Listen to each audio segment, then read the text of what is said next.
Is inflammation good or bad? We hear so much about inflammation in your gut and in your joints, and this is the topic that we're going to be talking about today. I'm Dr. Carrie Lam, and this is my father, Dr. Michael Lam, who's an authority on adrenal fatigue. So we'll see whether inflammation is connected to adrenal fatigue. So first of all, what do you think? Is it good? Is it bad? Well, inflammation is both good and bad. A certain amount of inflammation is part of the necessary process that our body has built in order to alert us and neutralize insults, whether it's stress or sugary food or chemicals that doesn't belong to the body. The body uses an inflammatory process to get rid of it. However, if this is overused or the body loses control of its ability to control the inflammatory process, then it can lead to many side effects, and that could be bad. Yeah, so what are some signs or symptoms that people, if they have chronic inflammation, complain of? Well, the most common perhaps in the stress-related setting is a complaint of discomfort. That kind of moves around. It can be in the joints, it could be in the muscle, it could be in the ligaments. It's really not pain. It's kind of a sub entity that is very mild, is subtle. People may feel some kind of aches in the liver areas, or in the Achilles tendons, or in the low back area, around in the kidney. But all medical workups are normal, you see, from a physical examination perspective. Yeah. So what are some causes of chronic inflammation? Well, the most common that comes to mind in a stressful type of environment is obviously acute stress. Stress, it can be physical, emotional, both. It activates the body's inflammatory reactions. And so this is number one. Poor diet, poor lifestyle habits also can be helpful. I'm sure you can give us many examples of those in your daily... Right, like you said, whether the diet, if they're eating a lot of inflammatory foods, or if they're sedentary lifestyle, or if they're surrounded just by a lot of environmental toxins that can just build up in the body, become inflammatory. Yeah, and most of the time, nobody knows that or able to really put a finger on it. Because this process of inflammation is not only automatic when it comes on, it's automatic when it goes away. So the body auto-regulates. So in a healthy body, you don't know that there is an anti-inflammatory process that's going on to help you. It's only when this process goes haywire, so to say, that you feel symptoms. What is this anti-inflammatory process that your body goes through? Well, the body has a built-in mechanism to reduce inflammation once it has done its job and it is being not needed anymore.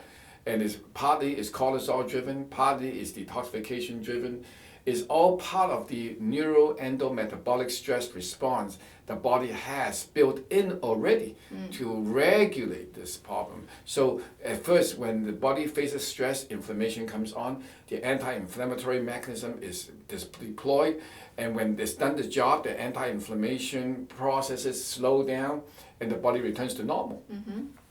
So we have this inflammatory circuit, and it consists of 3 organs or 3 systems in our neuroendometabolic system. Correct. Inflammation is a triad, with immune system, the gut, And the microbiome. And the microbiome has not been on the cutting edge of science until the last few decades.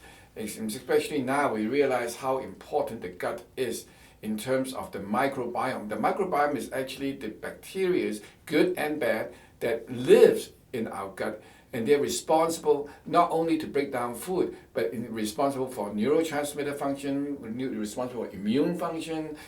They can be accounting for hypersensitivities, food sensitivities, chemical sensitivities if it's off track.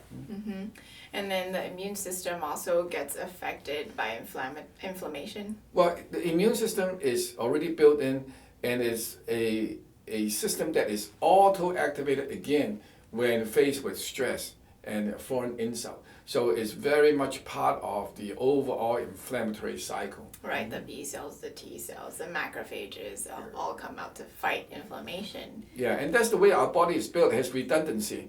So then there's many types of soldiers that our body has in order to fight inflammation. So we don't even know when the body's process is activated. So what's the connection between the gut and inflammation? Well, you hear nowadays there's a lot of buzzword on a small intestine bacterial overgrowth, leaky gut, irritable bowel, chronic bowel diseases. There's many of these entities that's being thrown around, and the unifying pathology, or not pathology necessarily, but the unifying concept below is a root inflammatory response. The ramification of this inflammation, when it affects for example, the microbiome, could lead to dysbiosis. When it affects the mucosal junction between the gastrointestinal tract cells, could lead to leaky gut. So if you go deep down, inflammation is almost a universal happening in all these situations. Well, that's good to know about the inflammation triad. So what are some common lab indicators of if you have chronic inflammation? Well, if you have some symptoms that is kind of subtle, you don't really know what it is, you suspect it may be inflammation, you read about it, then first thing you do is to see your doctor. And most of the time, inflammation markers would include blood tests such as sedimentation rate, can be C-reactive protein, homocysteine is another good indicator. More advanced markers could include even things like LPA, which is a advanced marker of cardiovascular, microfissure in the endothelial wall of collagen building integrity. There are many tests, but you don't want to overdo it because many of these tests are good, but they are general markers. They are not specific. So your doctor will have to kind of pick and choose and know which one in the setting that you are in to be able to kind of not overdo things. So what should the people who are watching this video, do if they think they're dealing with the inflammation? Well, you see your doctor first, and if everything works out and the doctor tells you there's nothing wrong and you feel that there's something going on, then you have to start looking outside the box and see what could be the potential triggers, and then start doing your homework, so to say. Now, I went through this myself, and I've gone through all kinds of tests when I have these issues, and I refuse to give up. I know something is wrong, so I don't rest. So that's what I do, and I take the time. And you have to take the time to know the problem with most people is that they are not in tune with the whispers of the body. So the body may be telling us things. It's true in my case, the body has been telling me signals for a long time, but I'm just not listening. So for example, you talk about having some kind of a food coma, or feeling kind of down, or having some joint pains from time to time after you eat a meal that could be high in carbohydrates. Most people don't think about the real reason that it could be an inflammatory component.